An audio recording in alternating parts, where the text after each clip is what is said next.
She say she want hood nigga. I keep the perk by the pound. The trunk stay bumped and y'all know we run the town. Hood nigga. And I keep a bad bitch around. Thick bitch, long hair, yellow, white, red, brown. Hood nigga. And my Chevy sitting on 24s. Flats look like flapjack. Pancake, you ain't no hood nigga. I'ma play the game how it go. They can take me out the hood, but I'ma keep it hood, folks.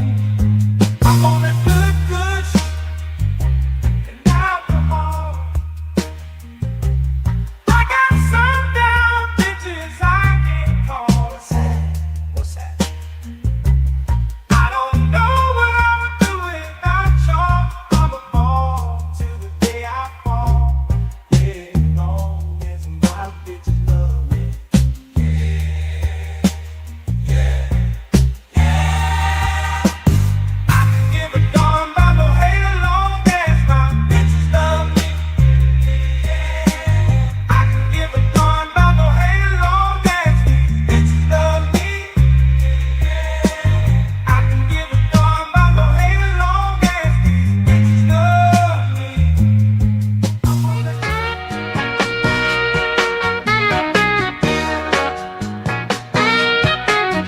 Let me tell you about this country shit. Country shit. Let me tell you about this country shit. Country shit. Let me tell you about this country shit. Country shit. Let me tell you about this country shit. Country shit. Country shit. Let me tell you about this super fly, dirt, coast, muddy water. Shorty, pop that pussy if you wanna. Let me tell you about this old school pouring lean, candy yams and collard greens, pocket full of stones, riding clean. Well, I'm just one parlay away from a new house, new car. I'm just one parlay away. Trust I'ma take us far. I'm just one parlay away. One parlay away. One parlay away. Oh, I took the Chiefs on over. Took my homes on yards.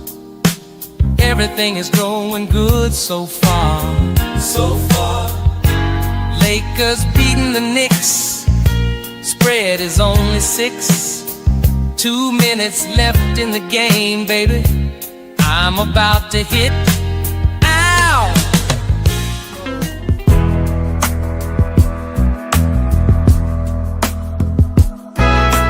I need out, yeah, I need out. Blood pressure higher than a body count. Tomorrow she has to go. She's a mama. I think I married a hoe. Married a hoe. I said, mama, I think I married a hoe. I made a mistake, mama. No, oh no. I want you. A man can't do nothing for you. All these hoes ain't loyal. All these hoes ain't loyal. These hoes ain't loyal. These hoes ain't loyal.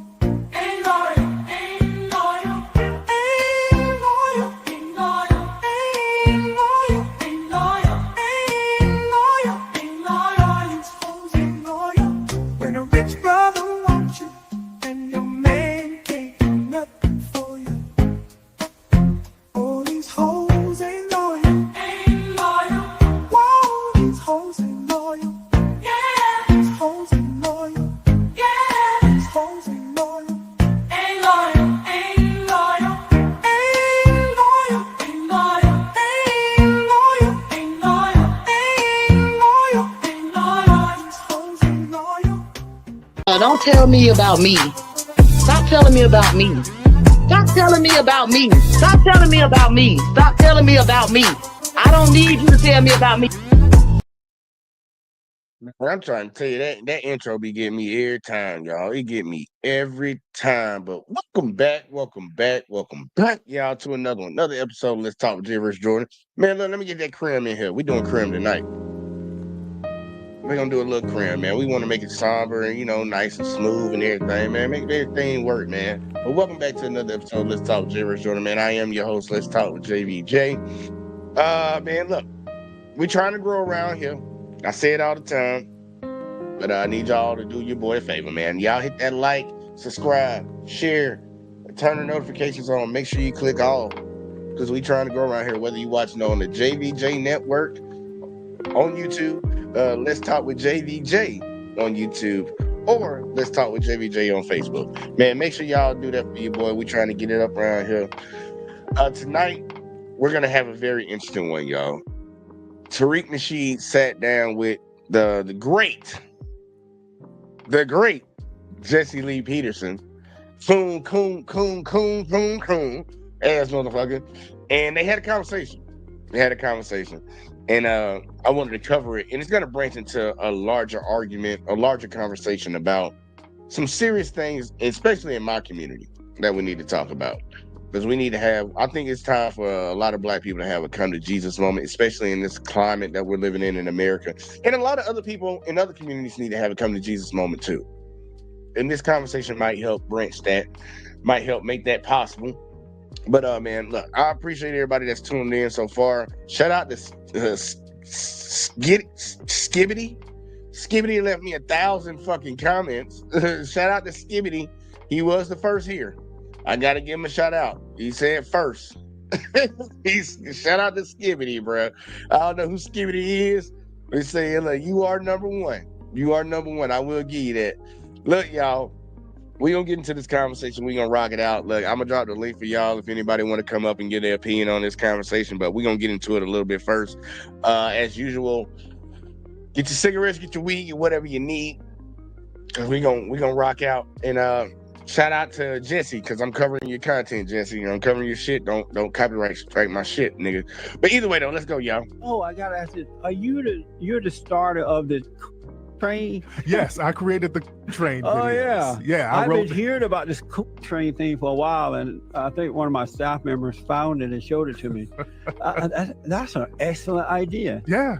How did you come up with that, and why? I would just see a lot of people, whenever Black topics come up, there are a lot of the white supremacists are very good at deflecting, so they would usually get Black people to do the white supremacist rhetoric for them so that the white supremacists could not be called racist.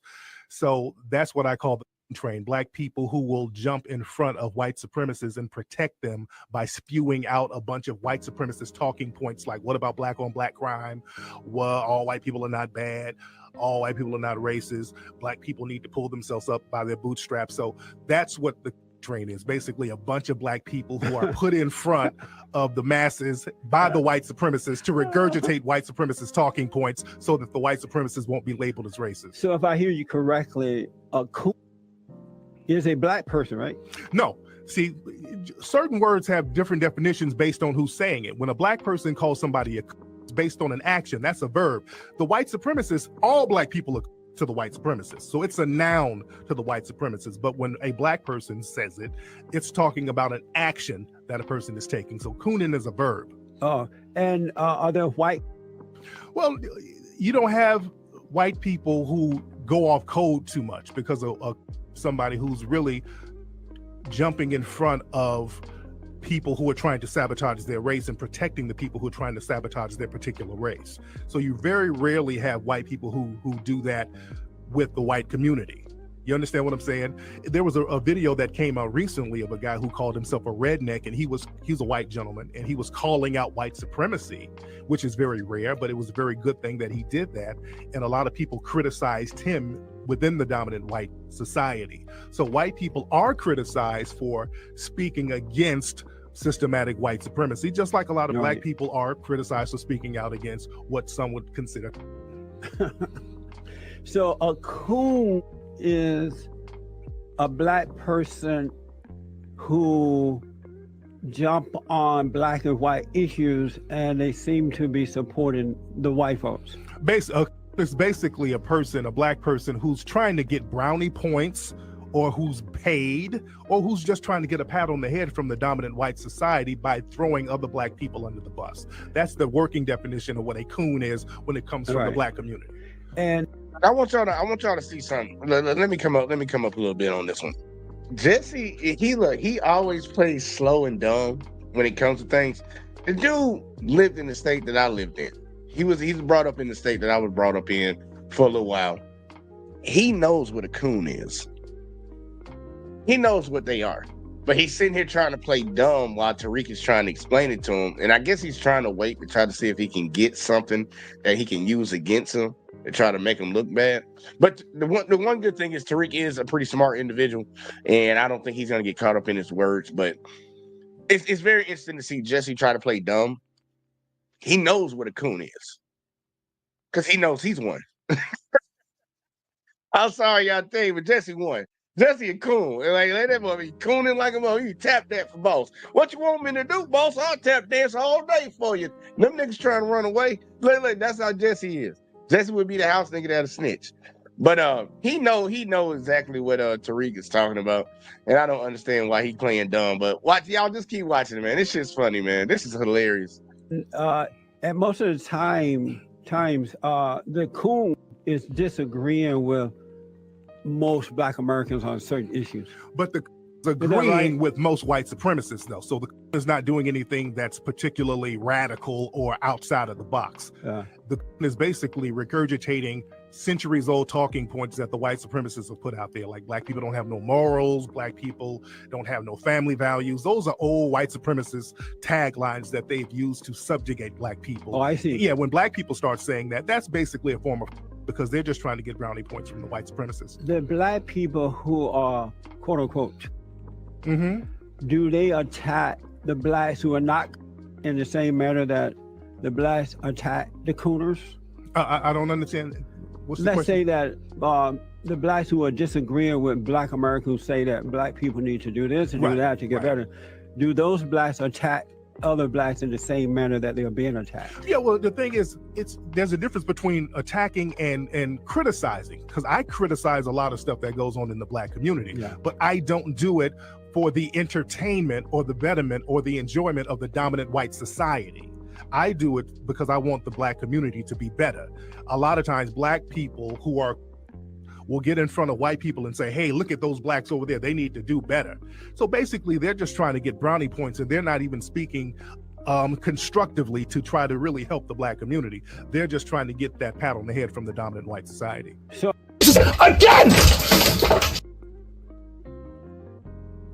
that's one of them, y'all. You want to see your face again? That's another coon right there. Again! Take your ass back to Sudan, motherfucker. Either way, though, let's keep going. I'm on your train. Yes, you are. You were on the first one. You were getting it in on the first one, too. Yes. And the thing I like about being on there, you really have me dancing really well. You were getting it in. And the last time I've been able to dance that good was in my 20s. Oh, there you go. So I do appreciate that. I say that most black Americans, not all, but most, are suffering due to the lack of moral character and not white racism, in that the family is destroyed. Black men are not there for the most part married to the black woman, and they are raising their children in the right way to go. Okay, now can we unpack that? Yeah. The thing is, and it's trying to say that the family breakup is the reason why there's so much degradation going on in the black community. And the so-called family breakup only happened in the 1960s, really right after 1964. Before 1964, the majority of black families were together. Right. And you still had to deal with white supremacy. back going to the 1950s, the 1940s, the 1920s, the early 1900s, there was a still disproportionate high crime rate. Black people were still funneled in what's called ghettos, especially during the first Great Migration, when Black people moved to the northern cities. They were living in the ghetto area, so to speak, because the white people moved out of those areas because of segregation. So Black people, even when the family is together, we still have to deal with white supremacy. And unfortunately, brothers such as yourself, you guys just totally ignore the factor of white supremacy and just try to blame it on something that happened later on down the line, which the whole family breakup was because of systematic white supremacy as well. I grew up in, you probably know this already, but for those who might not be aware of it, I grew up down in Alabama. We were just talking about during the break, you lived there for a while in Birmingham. Yep. But I grew up in Alabama, and I grew up under the Jim Crow laws. Absolutely. I remember for colors only, signs for whites only. Went to a movie theater once down in Eufaula. Look, I want y'all to see something, because this is just hilarious to me. When I hear people like Jessie saying what he says, I'm taking my screen for a second because I want to show y'all something. Talking about Black people lack moral character, okay? Moral character. I'm gonna show you some FBI data real quick, like just real quick, and then we can get back to the video. But we lack moral character. That's Jesse's words right there. Moral character, right? This is FBI data right here. Y'all don't believe me? Quick facts: sexual abuse offenders. Yeah, United States of America. All right. See this shit? This is as of fiscal year 2021 right here, y'all. Fiscal year 2021. You say offenders and offense characteristics. 93.6% of SA offenders were men, right? 57.5 were white. 16.1% were Black. 12.1% were Native American, 11.8% was Hispanic, and the other 2.5% were other races. 74.6% of offenders in cases involving production of child P were white.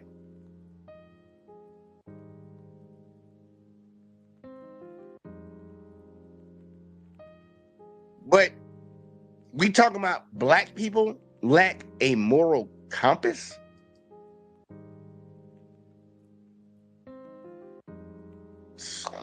I'm just saying, man, like, I think you gotta have a moral compass that did not touch kids, but Black people lack a moral compass, right, Jesse? Let's get back to the video. All of Alabama. And Blacks had to sit in the balcony because we were not allowed to sit with white Americans. But the thing that we had going for ourselves as Black folks during those days is that the family was together. Husband and wives were together. They taught their children how to respect themselves and others. I'm just gonna go ahead and say this ahead of time. That's not how it works. That's not how any of this works.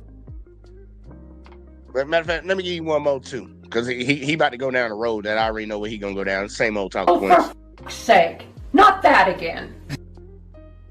All right, go ahead, continue, Jesse. Go ahead. We know where you're going with this. Work hard. They save their monies. They have businesses.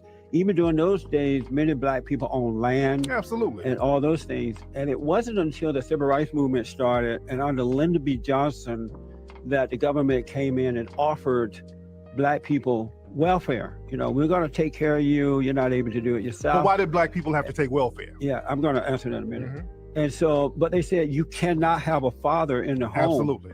And they did that because they understood that if you remove the father from the family, there is no spiritual head or protection or provider for the women and children, and that they will, for the most part, have to end up on welfare, being on the government. And that's when the breakdown started. But when the family was together, you didn't have crime in the Black community such as we see today. You didn't have out of wedlock birth such as we see it today. and we didn't have out of wedlock birth, abortion. but we did. And The crime so- rate was still disproportionately high. See, Well- that's something that a lot of people overlook. No, you're making a good point. Right, because It you was had higher. all black chain gangs going all the way back to the 1920s.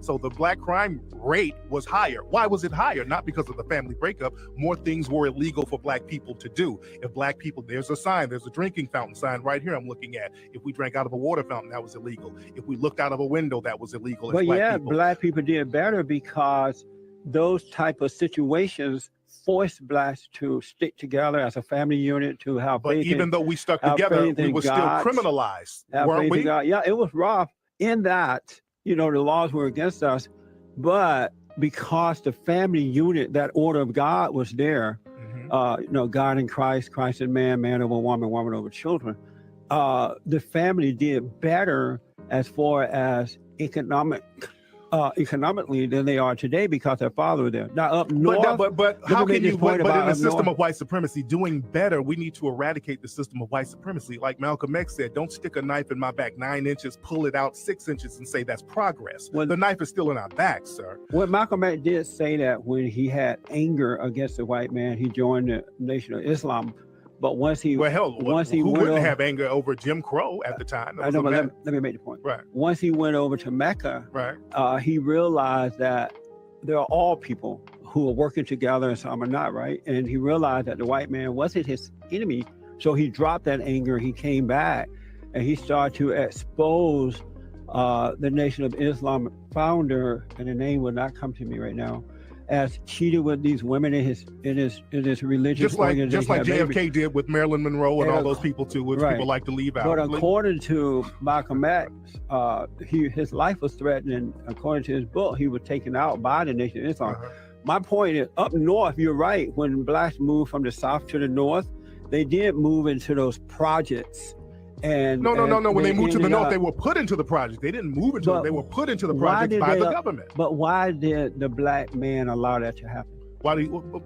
We're under military control. We've been outgunned. It's not that you allowed it to happen. You are outgunned in this country. We're subjects of white supremacy. We've been militarily defeated. So you can say, I'm not going to allow this to happen. But when the U.S.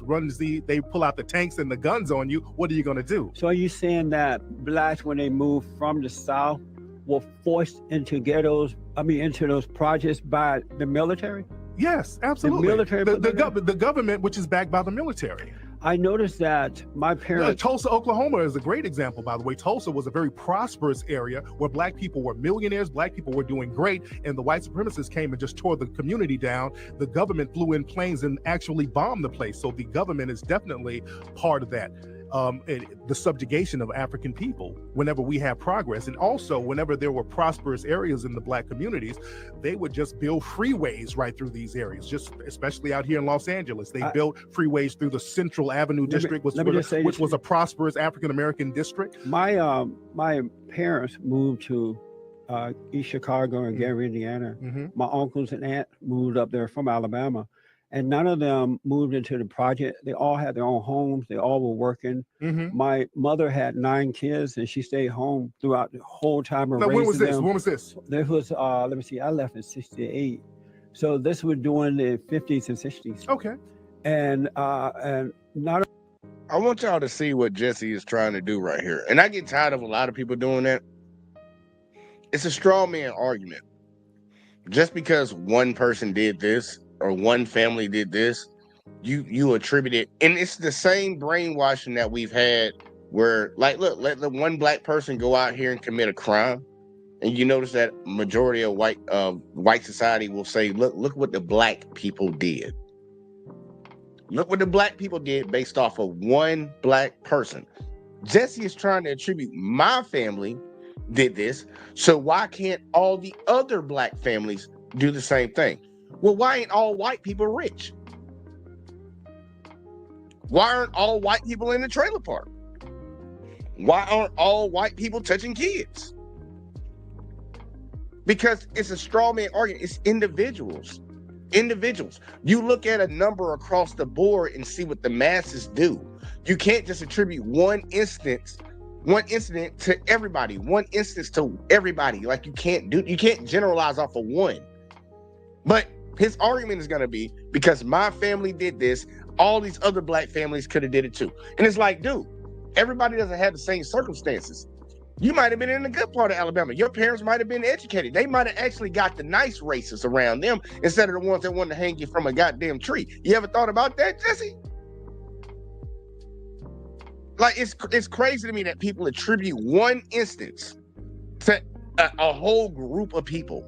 Stop doing that. We got to stop doing it, y'all. We have to. It's so easy to do because we're being taught to do this, but we have to stop doing it. It's not productive. It's not helpful to anything in society. It's just to demonize and stereotype groups of people. That's all it is. Like, we don't attribute every white person don't got good credit. You know that, right? But that's what a lot of folks in the black community say. Yeah, he white, he got good credit. Not necessarily. Like, what the fuck are we talking about? I got better credit than a lot of white folks. My relatives lived in the project. They all bought homes. They worked at the steel mill, Inland Steel, and other places. They did not end up in the project because my father and my stepfather and my uncles and aunts would not allow that to happen. Why did the black man, you saying the military forced the rest of them into the government, which is backed by the military? I'm talking about the government, the U.S. government. For example, after World War II in the 1950s, the government specifically gave VA loans and FHA loans to white people and denied black people systematically of those loans. And this created so-called white flight, which was government backed. So white people were allowed to move into the so-called suburb areas. These leasing agreements were specifically stating that black people couldn't move. I've never heard that the military made them do that. But let me ask you. See, you see how Jessie just wants to gloss over that? Because that is true. The GI Bill was not, like, somebody that was in the military, y'all, whoop-de-whoop, in the military. The GI Bill, if I was born during that time, during the 1950s and 1960s, I wouldn't have been allowed to even take advantage of my GI Bill and go to school. FHH loans. I wouldn't have been allowed to get a better loan with better interest to move my family somewhere. Black people were excluded from these things. And Jesse's just going to gloss over that like that's nothing. So these are handouts to white people that served in the military, while black people that served in the military were not allowed to get. But, you know, fuck you talking about, man? You're just making excuses and complaining.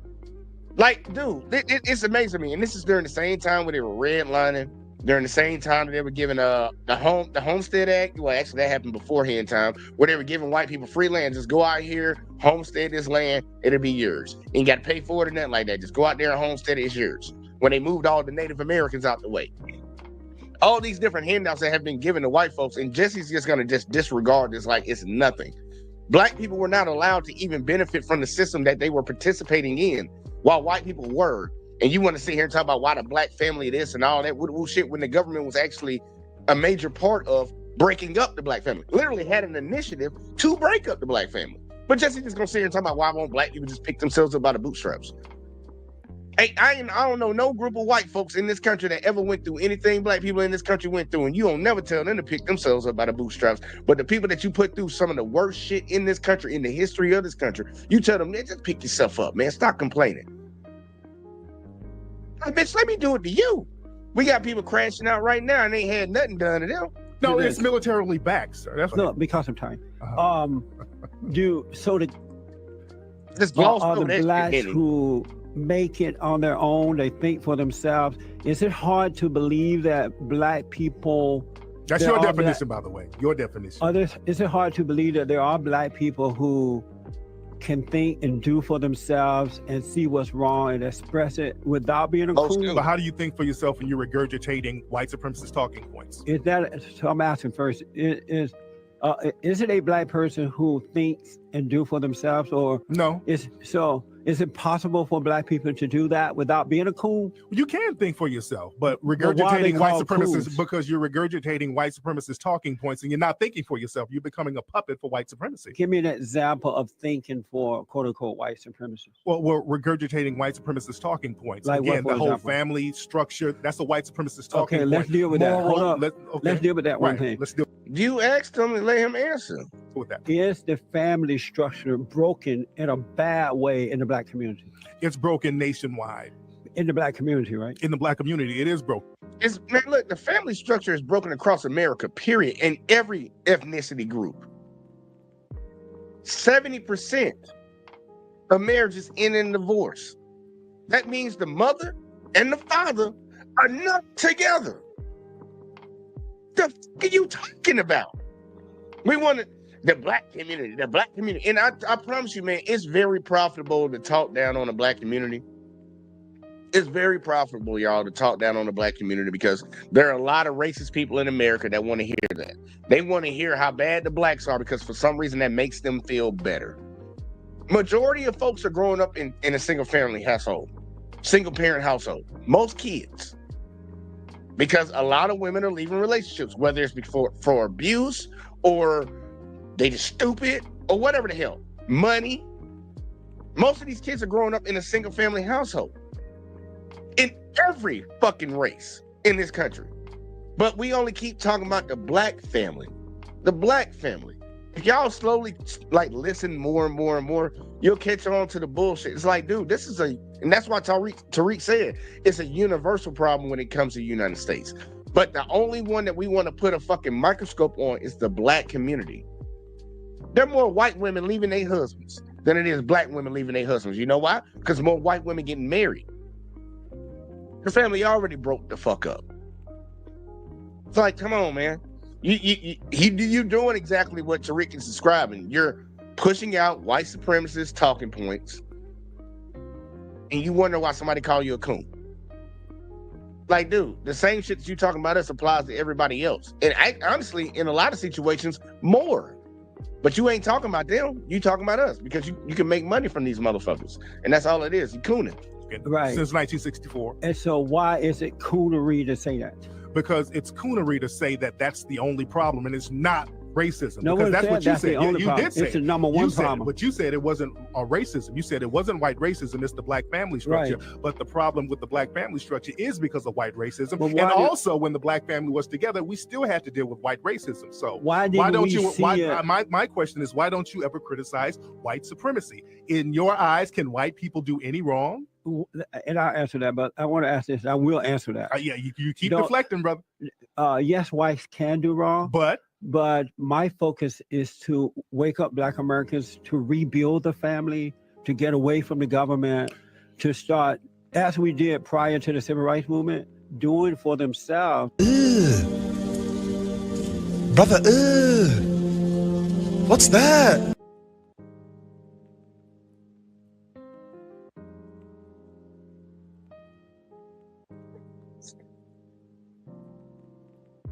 Nigga a coon, bruh. Swear, oh Lord, boy. Like, look, man, he asked you a specific question, man. That motherfucker put the butt in there real quick. Wrong. But my focus is to wake up black Americans to rebuild the family, to get away from the government, to start, as we did prior to the civil rights movement, doing for themselves. But we still have to deal with white supremacy. We can do that, but after we do that, what are we going to do about white supremacy? What is the best way to deal with quote-unquote white supremacy? Black empowerment.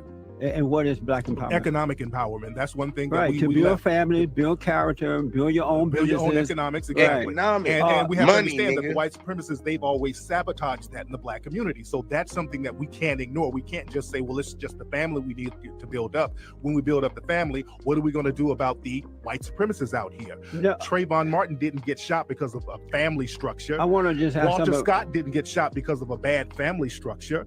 Jordan Davis didn't get shot because of a bad family structure. We're dealing with a system of white supremacy. Oh, that's a good point you're making. Mm-hmm. Had Trayvon Martin parents, Michael Brown parents been married? They were married, but they got divorced and he was staying with his dad. Had they stayed together and had they raised their children in a good way to respect themselves and others, and I'm getting mad now. And so you saying Trayvon Martin got shot because he didn't respect himself? My question is, I'm mad now, and this is why I say this motherfucker is a coon. He said if Trayvon Martin and family, like his mom and his dad, stayed together and they were married, that he would have respected himself and possibly the situation wouldn't have happened. We just had a kid that shot Charlie Kirk in the fucking neck. Came from a good Christian, Mormon religion family, conservative family. Mother and father still there. What the fuck did that change? Most of these school shooters and mass shooters that we've been seeing lately, majority white people, they come from a 2-parent household. What the fuck you talking about? What is Jessie talking about? And this is why you call him a coon, because that is a white supremacist talking point when it comes to talking down on black people. Oh, well, the mother and the father are not together. While ignoring that the federal government of the United States of America took an interest in breaking up the black family household.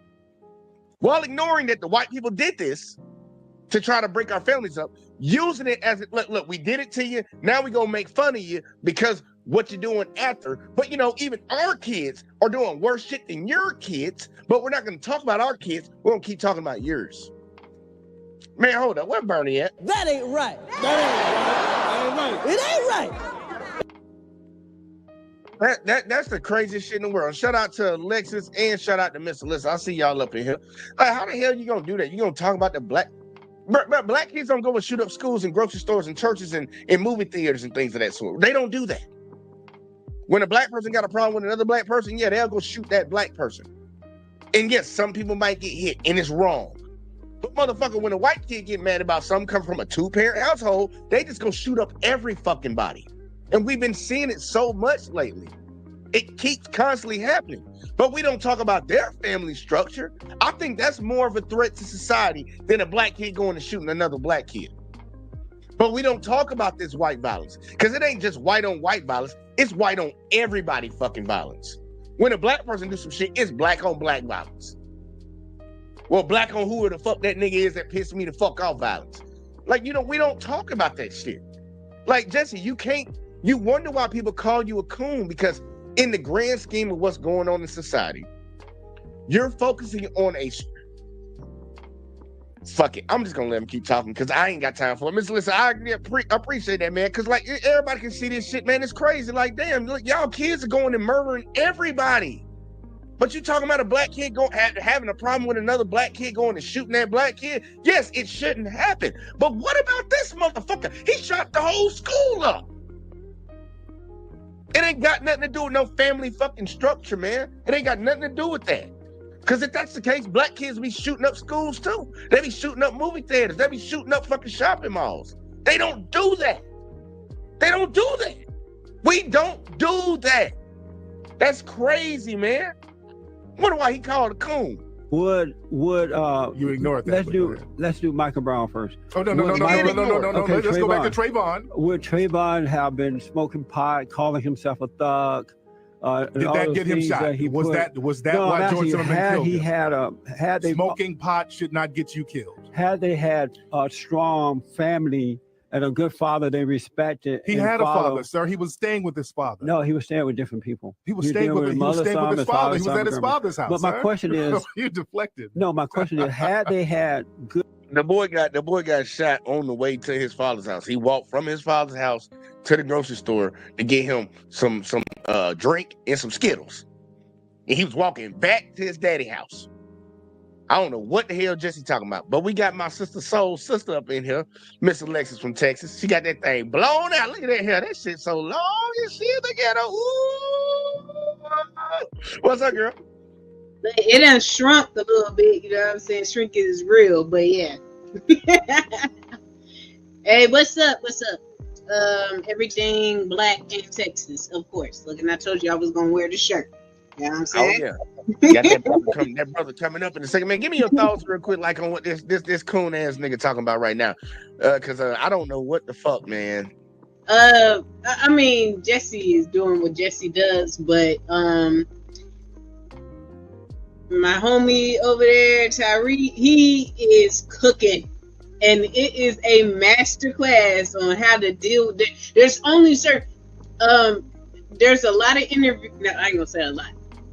Well, yeah, there's a lot of interviews where you see him talking to people and they get, you know what I'm saying, flustered, and he does certain stuff like that. Even you can see the way he's talking to him that he's trying to get him flustered and say little, you know, to point out something in him. Mm-hmm. But it's a few where they really like masterfully, like, you know what I'm saying, on Jessie ass, and he is doing such a great job. The only other guy that I saw that's did it like almost well, did it, I could, because I ain't seen all of this yet, but when oh boy, and I think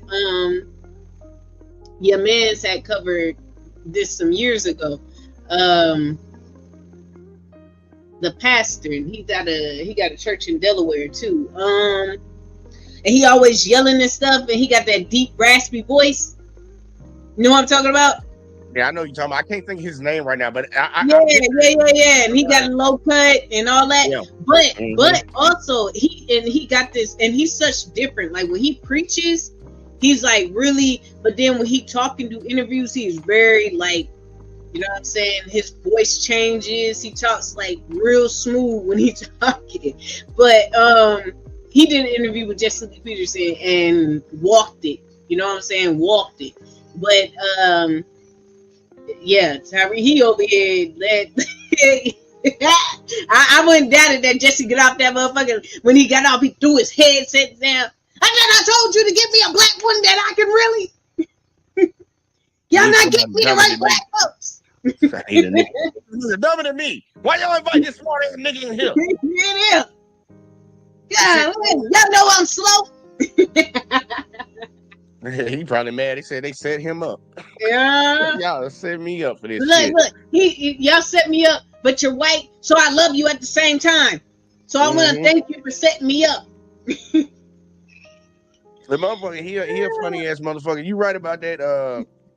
Mr. Listen said Jessie funny as hell. He is. He a funny motherfucker. Yeah. He really funny, especially because he do all this cooning for these folks that don't give a fuck about him. No. And it put money in your pocket, bro. But I'm like, it's like what they say: the love of money is the root of all evil. Yeah. I'm not gonna turn my back on my community because maybe one or two people probably piss me off, and then also these people over here offer me fucking money. I done had people offer me money to talk shit about black folks. I ain't doing that shit for them. Like, if I see a problem, I'll call it out, but I'm not finna fucking just go out and make myself a whole campaign runner for talking down on the blacks. That's crazy. Crazier than damn road, is it? Let's see, let's say right, bro, reminds me of whites and blackface. Yeah, these motherfuckers. You would think you're a white person talking right now, white racists in Alabama. But oh yeah, because he called Trump the Great White Hope. Yeah, he said that shit for months. And matter of fact, he said that shit for years. I ain't even gonna bullshit. He said that shit for years. I'm like, nigga, you tripping, bro. But yeah, look, the review gonna get right, girl. Don't look at the computer like it's crazy. Either way, though, let's stay here. I'm gonna keep playing it. I'm gonna keep playing it a little bit, y'all. Let's see what else we got in here, because he dodging Tariq's question. Like, Tariq asked him to answer that, and he don't want to answer that shit. Fathers and mothers guided them who stayed together, raised their Had children. he not been shot by a suspected white supremacist, he would be alive.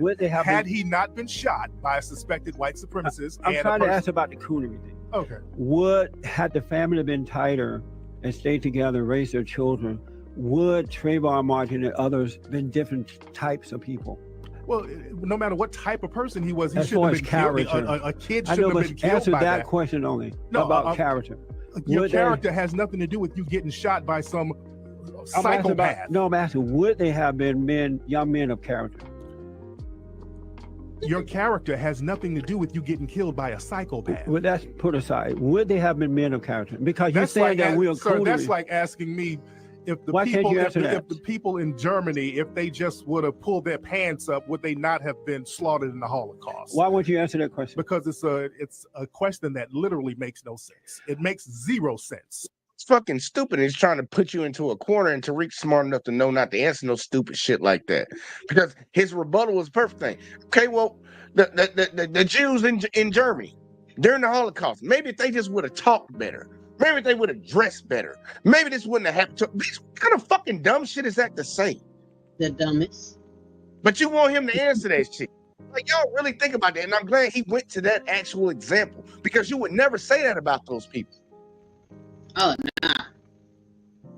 That's crazy as fuck, man. That's he broke. Look. Mr. Listen said, yes, I think it's funny when he says the blacks, laughing out loud. Yeah, he be saying the blacks as if he ain't black or something. I did an interview. I covered it when matter of fact, did I cover it on here? I know I watched it. But he interviewed DC Youngfly. And DC Youngfly called it out. It's like, nigga, why you keep saying the blacks? Like, nigga, you know you black. Like, he was cracking this motherfucker. He was cracking the shit out of Jessie. I'm like, what the fuck are you talking about? But, man, bro, it's crazy for him to ask him that question, man. That's just trying to put somebody into a corner to try to prove a point. And this is why Tariq is a smart dude. I actually still support what he talked about. He was smart enough to know, like, nah, bro, I'm not answering that question. How about I hit you with this one and see if you gonna answer that? Because this is a good comparison of it. Like, dude, why don't the blacks do this and the blacks do that? Like, bitch, well, okay, then why ain't the Jews do something? The so-called Jewish people over there. Why didn't they do something different? Maybe if they just would have did this, then maybe that wouldn't have happened to them. Like, it has nothing to do with our behavior for what the fuck has been going on in this country. It has to do with the behavior of the motherfucker that's doing it. That's all that is. Like, do black people have shit they got to work on to get better at? Hell yeah, we all do it. Every community does. Everybody. You're not gonna sit over here and say our situations because of our own hand with the historical evidence of what the fuck has been done to us. It ain't our fault for where we at in the grand scheme of things. Do we all need to try to do better and get ourselves out of it? Hell yes. But we ain't in this position because of us. This is the doing of another folk. This is the doing of another folk. I don't give a fuck what you're talking about. Africa in the condition it's in right now because of doing of other folk. Like, nigga, the fuck you talking about? This shit crazy. And shout out to Marcus. I see you up in the building, man. He say, hello, my good people on the panel. And he said Tariq's the GOAT. And he's also said all facts. Let's keep going, man. Like, this is crazy. He tried to get that man. I'm playing it again. He tried to get that man caught up in that shit, dude. That was a trick question. And Tariq ain't stupid. He was trying, man. Little dumbass tried. Your little dumbass tried. Getting killed by a psychopath. Well, that's put aside. Would they have been men of character? Because you're saying that we are sir, that's like asking me if the people in Germany, if they just would have pulled their pants up, would they not have been slaughtered in the Holocaust? Why won't you answer that question? Because it's a question that literally makes no sense. It makes zero sense. Let me ask this. You know, and you know it don't make no sense. It's a deflection. Jesse. So you don't think having being messy, Jesse? You think having a father and a mother together raising you and setting a good example is not a good thing? I didn't say that. You keep trying to. It's a great thing. Okay, let me ask this. But what about white supremacy? I don't deal with white supremacists. I don't know what you mean by that because I've seen growing up. You don't deal with them, but you work for them though. And if you work for them, you might be dealing with them. You an agent for these motherfuckers, boy. Look, this Jessie right here. Don't let the liberal media tell you how to think and feel. If you have hate in your heart, let it out. That's Jessie right there, y'all. That's Jessie underneath that hood right there, y'all. I wish I had some more Chappelle Show, Clayton Bigsby goddamn clips. I'm gonna get that one. That monkey beat my hood. I'm gonna get that one on here. Y'all. Cause this motherfucker, bruh. Look, every time he say something stupid, that's all I be thinking. Jesus Christ. That's all I be on, y'all. That's all I be running through my mind, bro. That's all I see. Like, what the fuck, boy? Either way, though, let him keep going. Let the coon keep cooning. I'm sorry, Alex. I have seen growing up with you don't know what white supremacy is, brother. I'm trying to answer the question. Okay.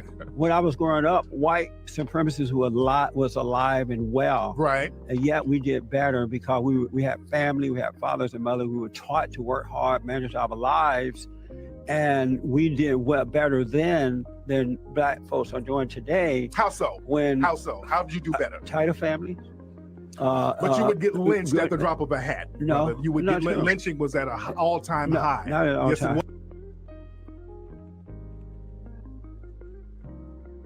Say that shit so quick. It's like we're doing better than the family structure. You're like, yeah, but you get lynched at the drop of a hat, nigga. It's like, what are you talking about? Hey, my family's together, but I can get killed on Tuesday. Mm-hmm. Like, nigga, what are you talking about? Like, what? Like, you said at the drop of the hat, nigga, you ain't even gotta have a hat on. All you gotta do is breathe. Just breathe, man. God damn. You gotta choose. Do I want to breathe and die or not breathe and die? Look at that ass. Like, what the fuck? That shit crazy, man. That shit was so fucking funny how fast he came back with that. I want to hear it again. But that's not today. But I want to ask you. You couldn't go. You were suffocated. You couldn't go to certain I need places. to ask. Also, how did you do better? Tighter family. But you would get lynched at the drop of a hat. No, you would get lynching was at an all-time high. Not at all yes, time it was high. at But an that's all-time not today. high. But I want to ask you. You couldn't go. You were suffocated. You couldn't go to certain I need places. to ask you this because when we come back, we got to take some calls. Okay. Do you love do people who attack black conservatives? Do they're called coons and niggers and Uncle Toms and sellout? Do you love the? Do I love the? Well, I don't. What kind of questions are they? Do I love? Yes. For what? Why would I love a coon? Is that a yes or no? I don't love no coon. You don't. You hate the. I don't hate them. I don't love them. I want the coons to get away because about the coons at all? I do not. I don't really care about. But why not? Because have always sabotaged black progress. But suppose we could have been out of antebellum slavery because we're still in a form of slavery. White supremacy is slavery within itself. But the first stage of slavery, which was antebellum slavery, we could have got out of it long ago if it weren't for the telling and snitching and being comfortable in that position. But suppose they don't know that they're wrong. Why not show them love so that you can correct them? So I got to hug a. Look. I don't like that talking point, and I've been hearing a lot of people say that as of late. What if they don't know that they're wrong? Bitch, we all got a moral compass.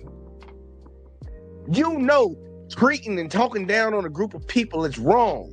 Everybody knows it. You know why? Because as soon as you get done talking about them and they say something back, you get offended when they talk about another group that you're trying to protect. We all know it's wrong. We all know it's wrong. But people do it in spite of, Jessie. You doing it in spite of, Jessie. Like, what are you saying? Like, what are we talking about right now, nigga? Like, are you serious? That's what he should have asked him. Just like, are you serious, nigga? Let me rewind that part back. That's crazy, bruh.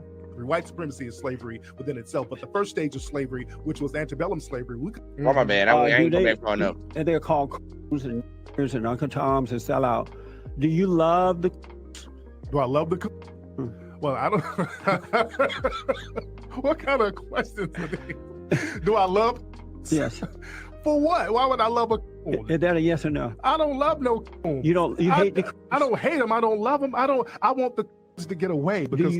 About the coons at all? I do not. I don't really care about. But why not? Because have always sabotaged black progress. But suppose we could have been out of antebellum slavery because we're still in a form of slavery. White supremacy is slavery within itself. But the first stage of slavery, which was antebellum slavery, we could have got out of it long ago if it weren't for the telling and snitching and being comfortable in that position. But suppose they don't know that they're wrong. Y'all know how many slave revolts didn't happen because we had coon ass niggas snitching?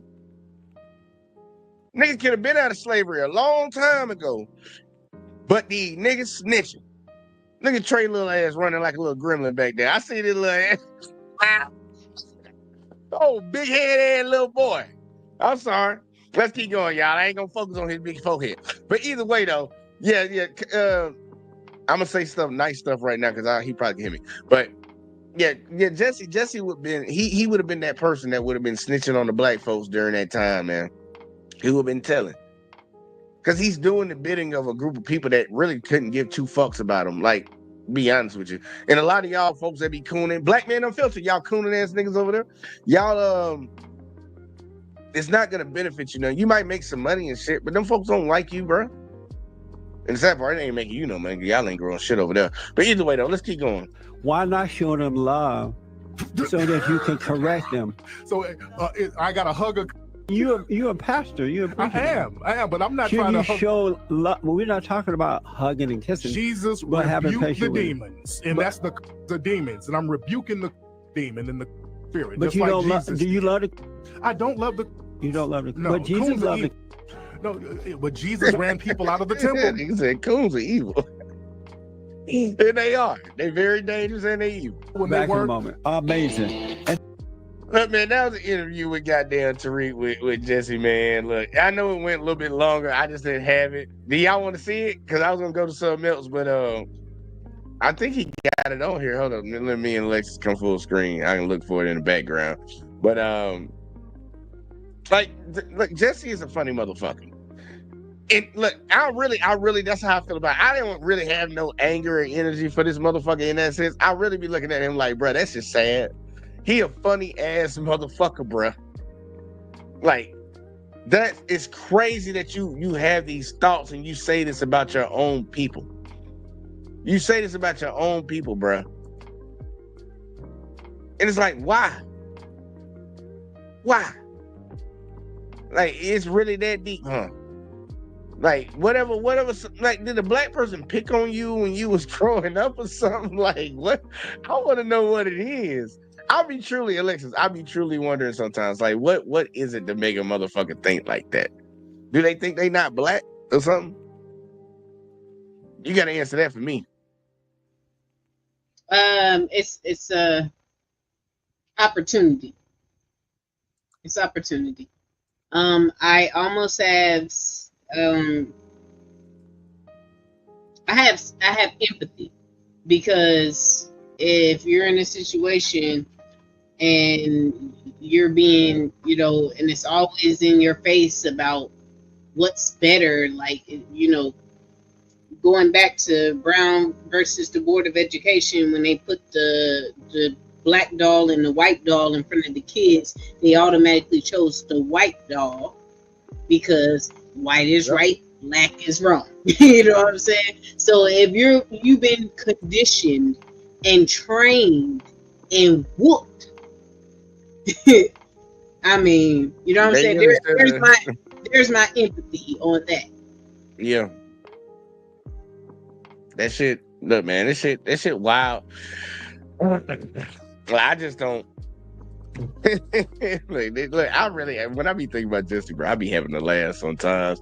Like, I just take a deep breath and just start laughing. Like, man, that's a stupid ass nigga right there, bro. Like, it's so obvious what you're doing. And how you feel. Like there's no, you can't sugarcoat this and hide this on, I'm trying to help the black community. That ain't help, nigga. That ain't help. It's hindering. That is it. Like, you stabbing me talking about I'm helping you, bro. Just let me keep helping you, bro. Like, but to go back what the brother Rasheed said, he was like, Malcolm X said it. You can't put the 9-inch knife in me and then take it out 3 inches and say that's progress. But that's some deep ass shit. Cause the knife's still in my back. Yeah. Oh, and speaking of Charlie Kirk, because I saw somebody saying something about it. D.L. Hughley got approached, y'all. I don't know if y'all know. He got approached on the street about his comments on Charlie Kirk. And I want to show that real quick, like, because I think he handled that really well. I don't know why the fuck this motherfucker walked up in his face and asked him this shit. But the dude handled it straight. He handled it straight. And I'm not a big D.L. Hughley fan. Like, I know him. I know of them, but it's like that's how I just feel about it. But either way, though, check this out real quick. Like, so I got a question for you. If you could clear things up, people online are saying they're not happy with what you said about Charlie Kirk, that he's a horrible human being after his assassination. What, you do believe that? I was clear. But when the country's calling for civility after what happened, let's be clear. The country isn't calling for civility. The very leader of this country today was mocking the president, a former president, for having cancer, and telling him not to feel bad. So the leadership of this country is not calling for civility. I have said very plainly, I do not think that young man should have lost his life. That doesn't negate the horrible things that he said that hurt people that look like me. So I'm unequivocal. I've been clear about what I said. I certainly do not think that man should have lost his life for what he said. But I thought that what he said was important. And I think that anybody that pretends like you can't tell me you heard what he didn't hear what he said, but you heard what Jimmy Kimmel said. That's unreasonable. And you can't tell me that we're calling for civility. One time has this president called for civility at all? No. At all. Not even the olive branch. He said today I'm supposed to be better than I know. What did you think of the Democrats who voted against that resolution? See, he just walked past that question. He walked past it after DL hit him back. It's like, look, you talking about you mad at me, or people mad online because I called this guy a horrible person and talking about civility. And I'm like, nigga, look at the people that you talking about. They ain't say nothing about this motherfucker. Like, oh, so you mad at me because I said this motherfucker was a horrible person because he said bad things about black people. You mad at me? I'm like, what kind of dumb fucking question is that? Like, who gives a fuck if they mad? Like, honestly, who gives a fuck? Y'all man, why you talking to black people? Black people ain't got nothing to do with the nigga being gone. Ain't got a goddamn thing to do with he being wrong, but you just all up in our goddamn face, asking him questions. That's the only reason he even spoke on the first time.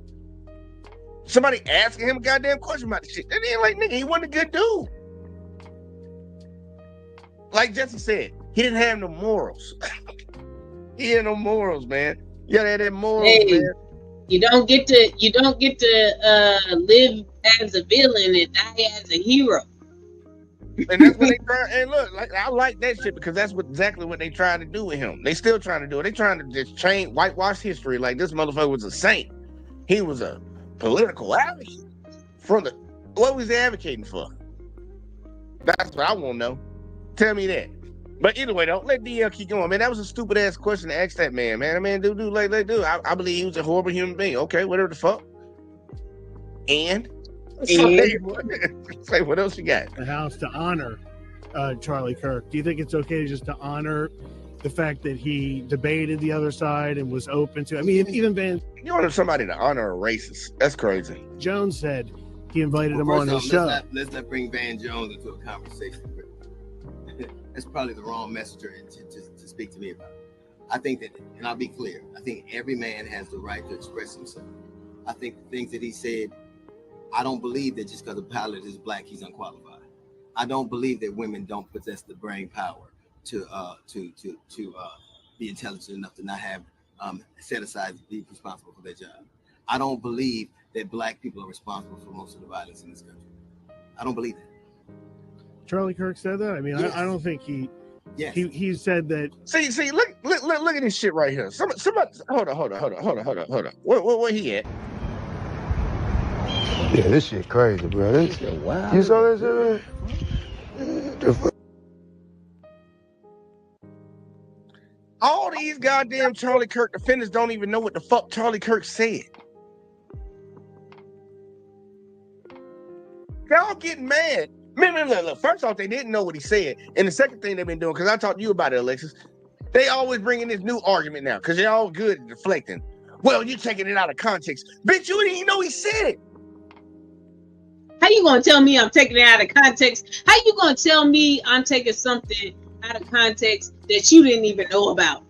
So how you even know the context if you didn't even know it? How did you know the context? You didn't even know it.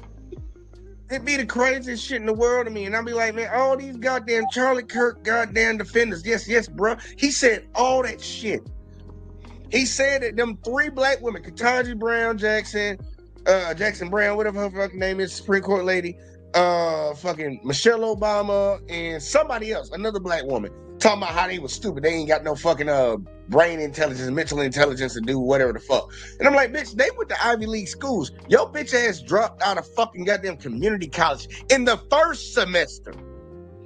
It already wouldn't have been bad if you dropped out of community college, period. You ain't even making this semester. Oh, stupid, wide-ass, watermelon head-ass motherfucker. Like, bitch, please stop talking about black folks and you wonder why black people feel the way they feel about this shit. It's like he said all this evil-ass shit about black folks.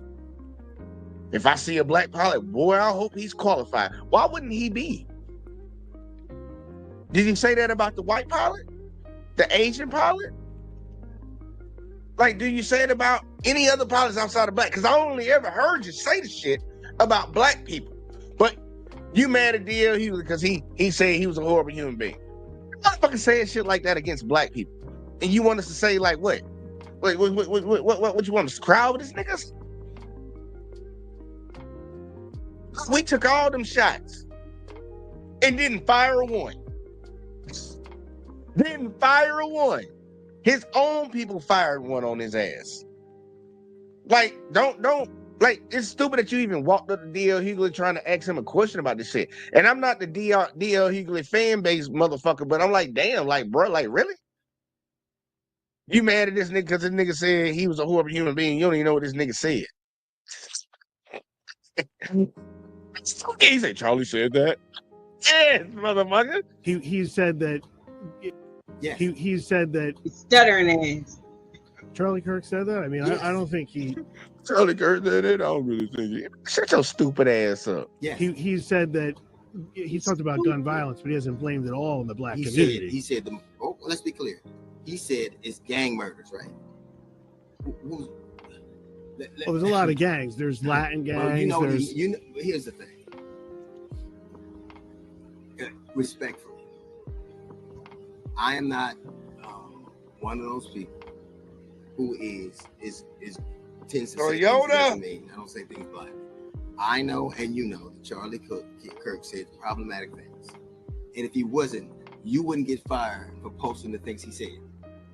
Oh, I gotta ask this: you're the And look, my bad, y'all, because it went to the next video. It'll just be bleeding over here. I don't be quick on it. I wasn't paying attention. But no, you're right about that. If you posted what he said, just post his quotes, you wouldn't lose your job. If everything you say about this guy is so great. If I quoted that motherfucker verbatim, word for word, and posted that shit, you shouldn't get fired, right? Because he was such a great guy. Motherfuckers done lost their jobs for retweeting that motherfucker shit. He was not a good person, man. He went into the world and pushed hate. Yeah, he had a wife. Yeah, he had kids. Yeah, who gives a fuck? Because they don't give a fuck when we have wives and kids, mothers and daughters. So, like, my bad, go ahead. Do we forget that he got shot? Motherfuckers ain't give a fuck about his wife. He getting them motherfuckers ain't never. And even though it was by that group that he used to be with, motherfuckers ain't never gave a fuck. That's what they say. That's what they say. They put it on the Nation of Islam. They did it. But I'm wondering who was funding that shit. Hey, but it could have been. Hey, yeah, it could have been some. You know what I'm saying? Because I'm like, look, he was a threat to a lot of motherfuckers. And but even then, hold on. JFK was in the car with his wife. He got like his mama got talking about doing something for them niggas. You gotta go. Abraham Lincoln was at the opera with. Why am I doing something for them niggas? You gotta go. Fuck. Hey, look, hey, they talking about Obama didn't do nothing for the blacks. You wonder why, motherfucker. Look, we already had 2 situations. We didn't see that. Like, look, black folks, smart black people. Look, we watch what happens to other people, and then we move accordingly, bro. We ain't no crash out. Low key. Even though they white, that nigga dead. That nigga dead. Yep. That nigga dead. Hey, they do it to them, nigga. What you think they gonna do to me? But we got Uncanny Chancho beaming in the building. What's the word, Thunderbird, with all that goddamn background noise? My bad. I was driving. Hey, that one that they like, and that ninja that they like so much, he had wife and kids. Matter of fact, they were sending tapes of his infidelity to his wife. Don't say nothing. You better wipe Don't say nothing. Ain't got nothing to do with it. Go ahead, Uncanny, my bad. Nah, you're good. I just came up just to say that why are they trying to antagonize D.L. Hughley for the master debater? That's the question of the night. Well, it's one of the questions of the night because it makes absolutely no damn sense. And I heard y'all talking about Malcolm X. Yeah, I'm about to show him right now and show one of his interviews he did. Speaking on shit like this. There's another story where they assassinated another black leader back in the day. His name was Fred Hammond. Mm-hmm. Are they ever going to talk about that one? Nope. They gonna act like that shit didn't happen. Alexa, you on mute. Low key, I got a Black Panther shirt too. I was gonna wear that one. I was like, nah. I said I was gonna wear Malcolm, so I'm gonna wear Malcolm. I said I was gonna wear my rap shirt because it's just colorful. I don't fuck with rap. I don't fuck with the rappers. I just like the shirt. Can I say this? Rest in peace to Asada Shakur. I bet you they making fun of Asada Shakur as we speak, but she was innocent, I believe. That's just my personal take. Cuba? The one that died out there in Yeah. Cuba? 78 Yeah, or she something was like that? Yeah. She was a Black Panther. And Yeah, I remember her. shout out to the Black Panther 9, I believe it was them. That's Tupac mom, Afeni Shakur. She beat those tribes, that tribe. Finished herself. Shot that cop and got off. And Bobby Seale and all the other Black Panthers that were falsely accused. But that's it. That's all I got to say. I just wanted to come up and shout that out. Just want to come up here and just suck this talk. Just want to come up here and talk. You got a car seat in the back seat? Uncanny, is that a car seat back there? No. Oh, you ain't got no car seat back there? I thought I seen a car No, I ain't got no baby. No, I ain't got no baby. What? No, my baby's 13. Oh, okay. Oh, you got a young lady. Okay, I got you. Yeah. Light skin like my mother. Oh, shit. Fucking Well, her mother's not like that. Nah, you good, you good. Man, I'm tripping. Fucking yeah, I'm about to show a little bit of this Malcolm X interview, man, because it pertains to what's going on. Like, we already had Jessie up there cooning, and people act like they don't know what cooning is. Well, guess what? That's what cooning is. That stupid ass shit Jessie did. And then when it came to the Charlie Kirk shit, it's like, man, like, why you in DL Hughley face with that fucking stupid ass question, man? Like, damn, why don't you go talk to some white folks about that shit? Cause that seems to be their problem. Why black folks gotta get brought into this? That ain't got nothing to do with it. Go ask the Asian person then, motherfucker. How about that? You ain't ask no Asian person.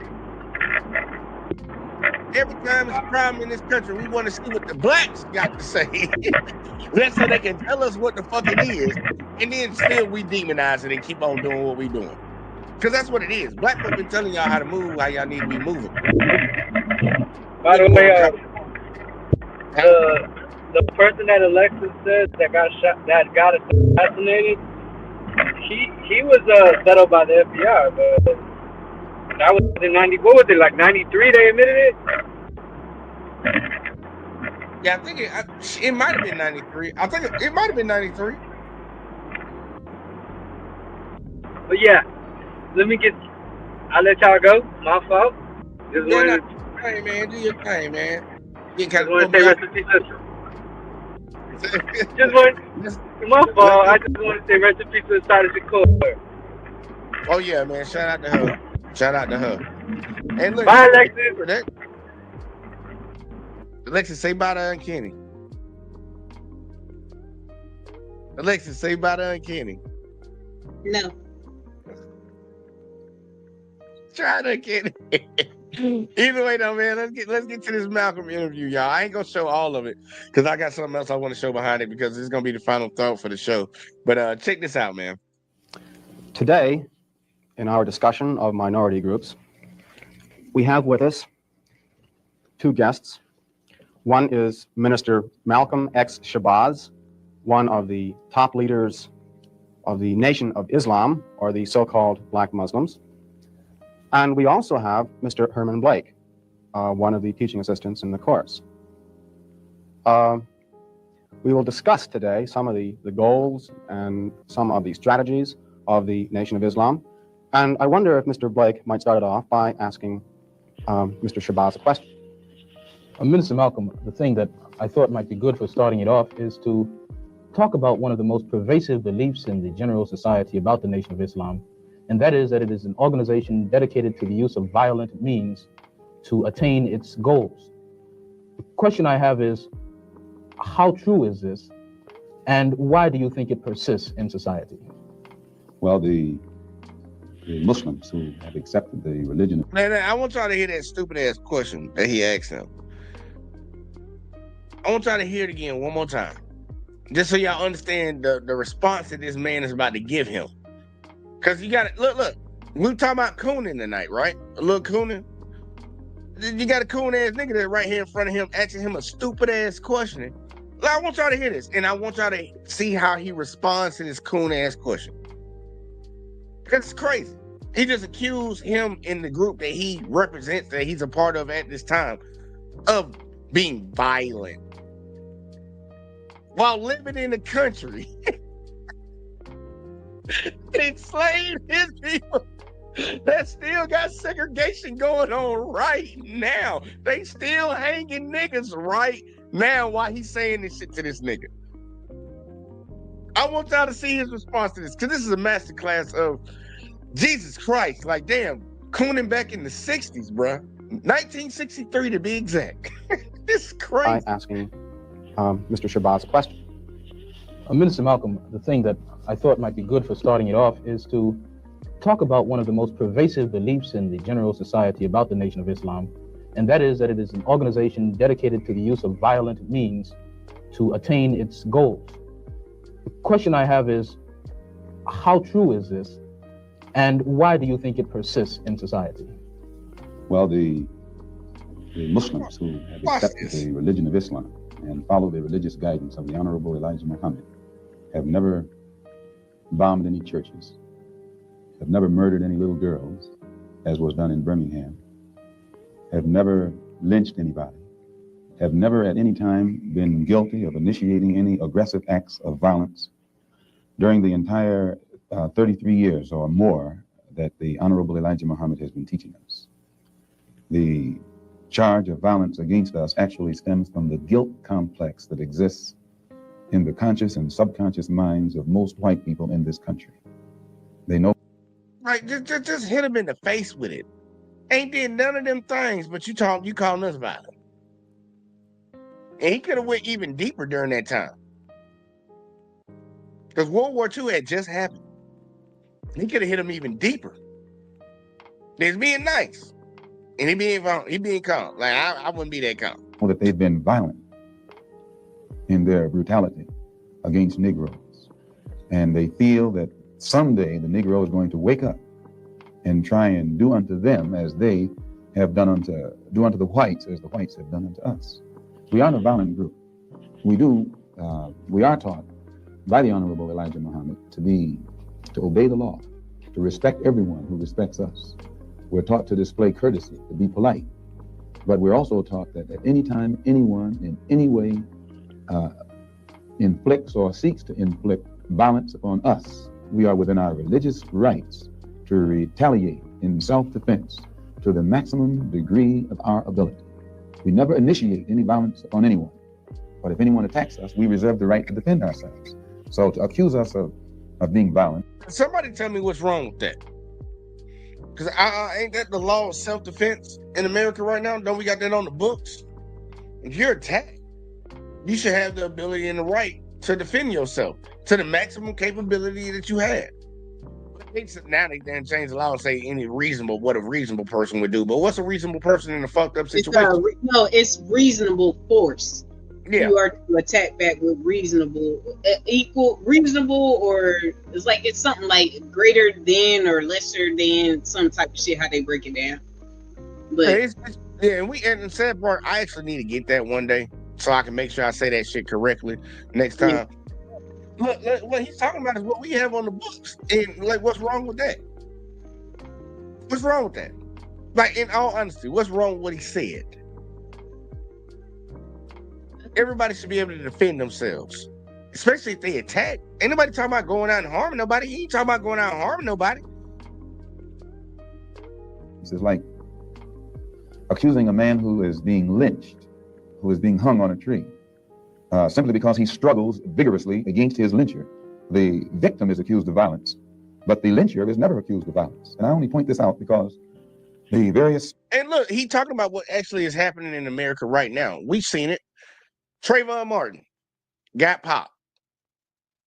They demonized him. George Floyd, we sat there. I don't care what people want to say. They say he was a bad human being and all that. That could be perfectly fucking fine. But what happened that day didn't get him killed because of who he was as a person. That happened because of the evil of somebody else. Mm-hmm. We sat there and watched that. And they blamed him instead of blaming the cop that we watched sit on his goddamn neck. That's what, like, he was talking about this in 63, y'all, and we still dealing with it today. And you know why we dealing with it today? Because these coon ass niggas out here. He got these coon ass motherfuckers blocking for these racist ass motherfuckers. Like, what are you talking about?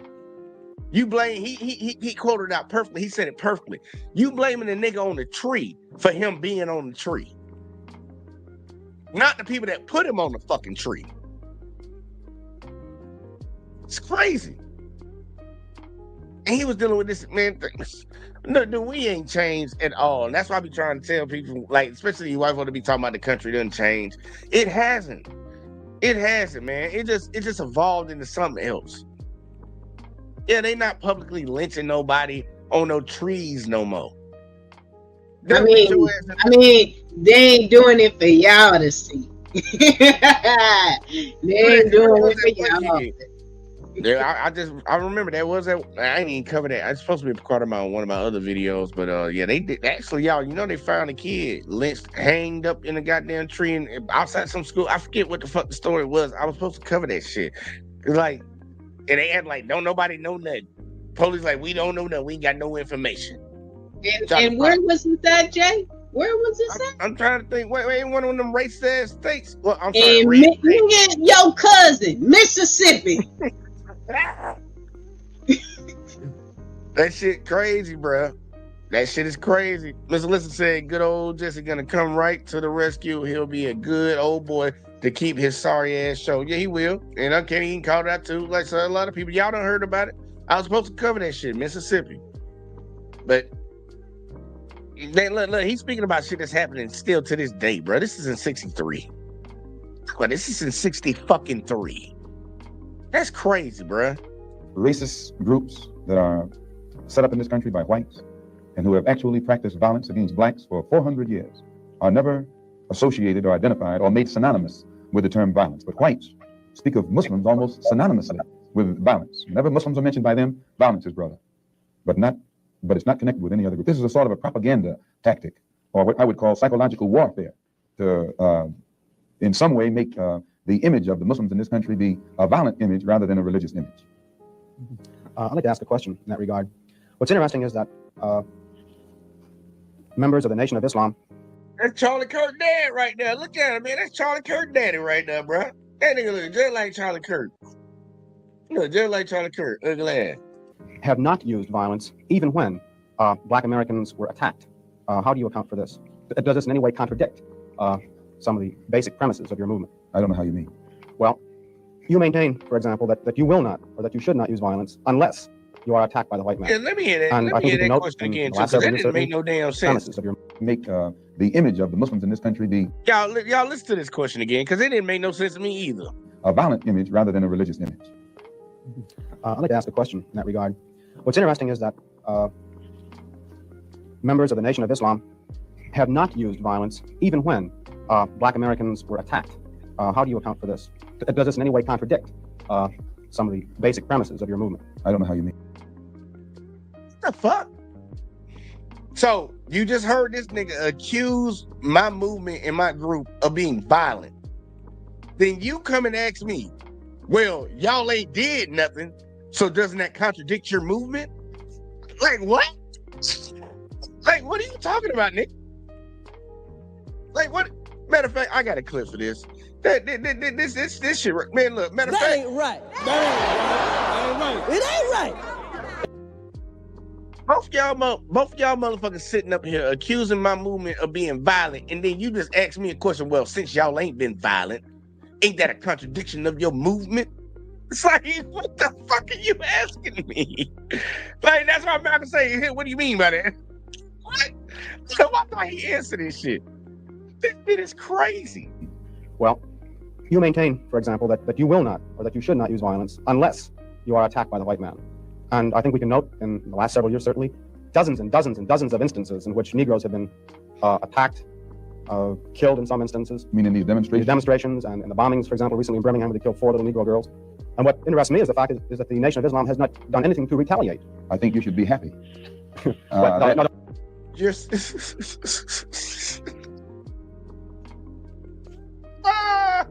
You welcome. Look at that. This is like, and look, I'm trying to show. I really want to show the deception and the evil that was still being displayed. Like we see it today. This shit been going on for a long time. People keep talking about we in changed, we went somewhere. Where the fuck we went? Oh, we got color TVs now, y'all. We got color TVs and we got cars that can semi-drive themselves. That's where we went. We didn't go nowhere when it came to this bullshit right here. How you gonna sit here and accuse my group of doing something and then fucking be like, why y'all do nothing about that? Why y'all do nothing about that? Motherfucker said you should be happy. Motherfucker, you should be happy we ain't do nothing about that, nigga. Like, what the fuck are you talking about? What kind of question is this, man? And see, Miss Lisa said, I had my ass off, the other black dude started laughing. He walked right into that. Yeah, he did. Look, he covering his face right now. He like, goddamn, like, nigga, you know you got cameras on both sides, your stupid ass. But either way, though, now let's let Mr. Malcolm finish this off, man, because he gonna kill this question. The important thing is, does your lack of action contradict any of your basic principles? I'll explain it. You should be happy that Muslims who follow the Honorable Elijah Muhammad, number one, don't believe in any form of integration, and believe that every mention of the word integration by whites, whether it be from the mouth of Kennedy on down to the mouth of the lowest, raggediest white liberal in the street who is beatnik-like involving himself in these integration efforts, if we believed in it, we would integrate and we would fight anybody who got in our way. And I want y'all to hear what he said. He said the liberal, right? That's a Democratic term. We're in the 60s right now. For all y'all people that keep talking about Republicans freed the slaves and all that, and that's why you should still like them, right now, in his time, 1963, who was his enemy? It wasn't the Democrats, but he's calling out the bullshit in the Democratic Party. Any white liberal. Y'all motherfuckers need to stop with that bullshit. Like, look, I tell people all the time, matter of fact, I think I said it to somebody. People always want to sit around here and talk about the Republicans freed the slaves and all that woo shit. And I'm not a Democrat. I'm not no goddamn Republican. I don't fuck with none of them because I know they all evil. But the motherfucker that seemed to be waving the Confederate flag, you know, the side that wanted to keep slavery going, happens to possibly be in the Republican Party, man. I'm like, I don't see no goddamn Democrats waving no flag that was used to keep people in fucking slavery. So it's kind of ironic that that group of people that are waving that flag want to tell me that Republicans freed the fucking slaves. Not them Republicans. I just don't understand how that works. Y'all freed the slaves, but y'all waving the flag that was supposed to keep the slaves in slavery? Make that make sense for your boy. Please, somebody help me out. Somebody help me out with that one. But yeah, I'm sorry. I'm gonna let Mr. Malcolm finish what he had to say. I'm sorry I interrupted him. Or made any effort whatsoever to stop us from integrating. If we really believed that the law of the land, the Supreme Court, and other so-called judicial bodies were for real when they talked about integration, we would integrate. And knowing that the law was on our side. And any effort we made to demonstrate toward integration, why, we would know the law should be on our side. If it's the law of the land. If it is the law of the land, then the demonstrators are within the law. And the discriminators are against the law. But to show you the hypocrisy of the law, when Negroes demonstrate for integration, instead of arresting the discriminators, the law arrests the demonstrators. So this is a foolish move on the part of Negroes. And when you foolishly get yourself involved with an enemy, then whatever comes upon you, that's your business. As Muslims, we believe. And look, he's being honest because he's like, I can relate that shit to what he's saying right now. Black folks was going out there protesting, demonstrating, which was within their right in the Constitution. And they had water hoses and dogs sicked on them. This was happening during that time. And you just translate it to today's time. Do black people really have a right to self-defense? Like, do they? Because I'm like, I'm going to actually do a funny one because I covered this. Jonathan Majors got into a little scuffle with his girl one night. And we have video footage of Jonathan Majors pushing his girl back into the car. And we also have footage of Jonathan Majors in that weird-ass, gay-ass outfit he was in, running down a New York street while his girl that he tried to put back in the car chased him. He was found guilty. fucking, I don't know how many times black people done tried to defend themselves in a literal life or death situation. We actually got a trial coming up that I'm gonna pay very close attention. That guy, the guy that stabbed that white boy in what you call it, I'm definitely gonna be paying really close attention to this because I know there's video evidence about it, and they've been keeping all this shit sealed up so can't nobody see it. But I'm waiting to see how this shit played out because that might be another case of somebody trying to defend themselves and they throwing the book at them. I thought the law was supposed to protect this. That's what Malcolm's saying back in 63. The law says it states this, but we see what's happening. We see it today too. The law's supposed to say this, but we see so many times that it's fuck the law. You'll have fucking basic fucking, you'll have video footage of the shit. And motherfuckers still be like, fuck the law. Nope. That's what it is. That's what he's speaking on. I mean, if you turn the camera this way and you angle it at this way and then put the filter on it, yeah, that nigga killed him. Mm-hmm. That's how that shit be working. And it's crazy. But I'm gonna let him finish out. Y'all.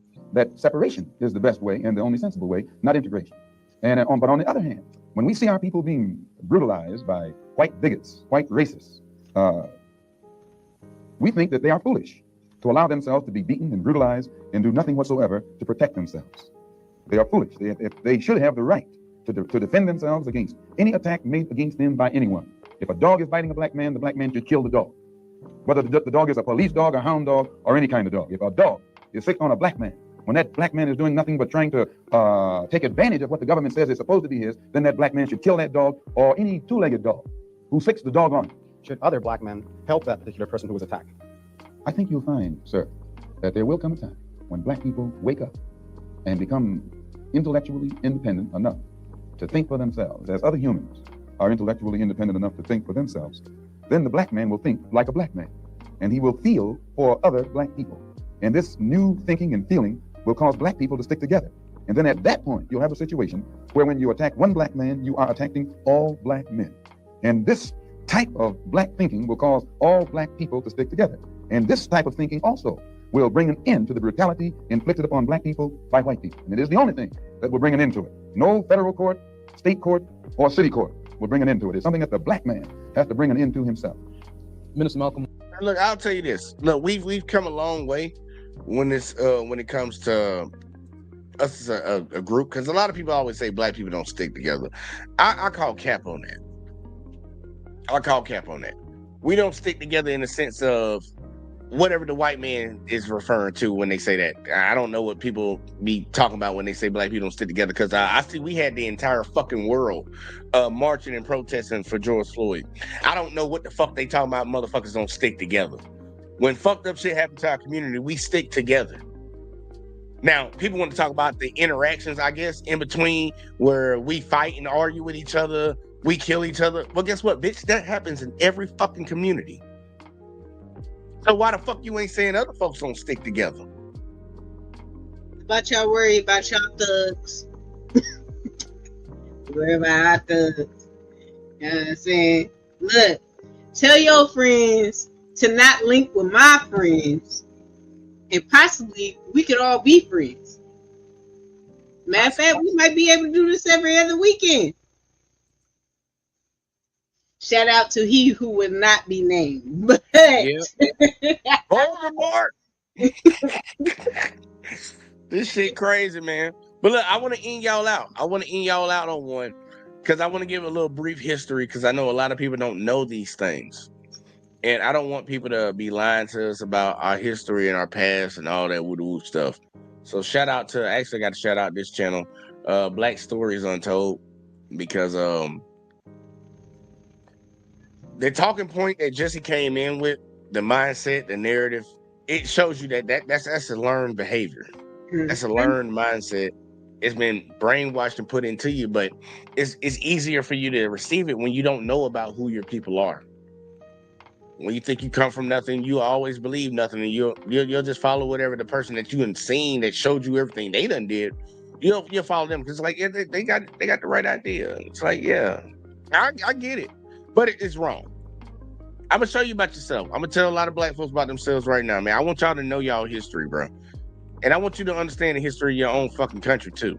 Because I served in the military and I know about a lot of this shit. And that's why I be like, fuck them motherfuckers. I ain't finna do nothing to you, but I don't fuck with you. But either way though, check it out real quick.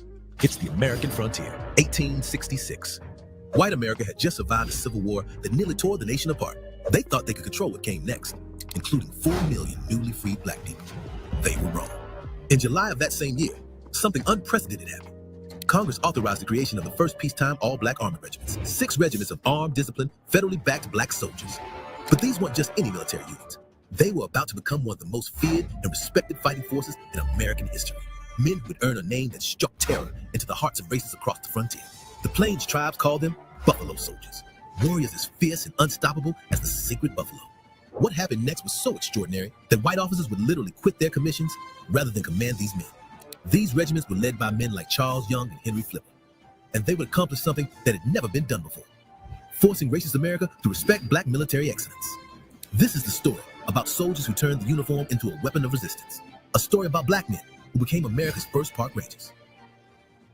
In 1866, Congress creates the first peacetime all-black army regiments, the 9th and 10th Cavalry, and the 24th and 25th Infantry.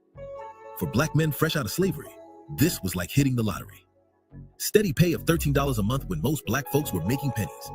3 meals a day, a roof over your head, and something white America couldn't stand, respect that came with the uniform. These weren't just jobs. They were paths to dignity in a country that had spent centuries denying black people basic humanity. The Army offered structure, purpose, and most importantly, weapons. Backed by federal authority, for the first time in American history, black men could walk tall, armed, and legally protected. But white America was not having it. White officers literally quit rather than command black troops.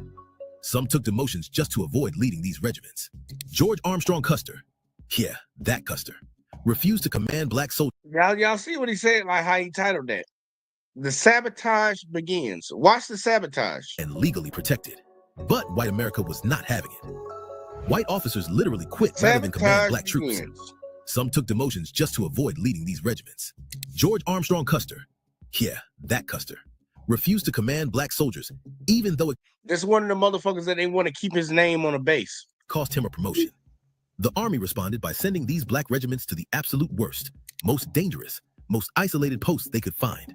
The Wild West frontier, where survival wasn't guaranteed and backup was days away.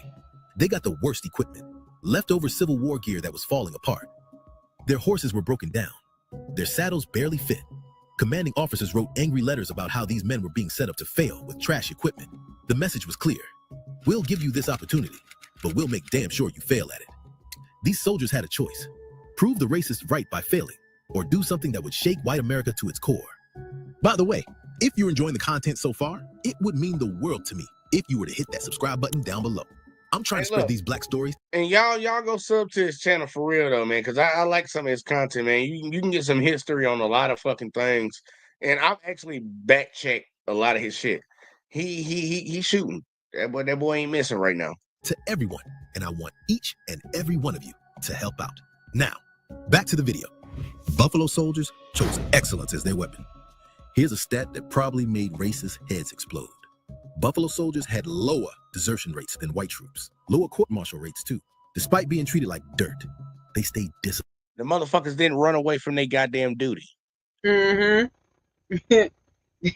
was gonna ask you to make sure you let the people know what that means. It means that them white boys were a little coward. But go ahead.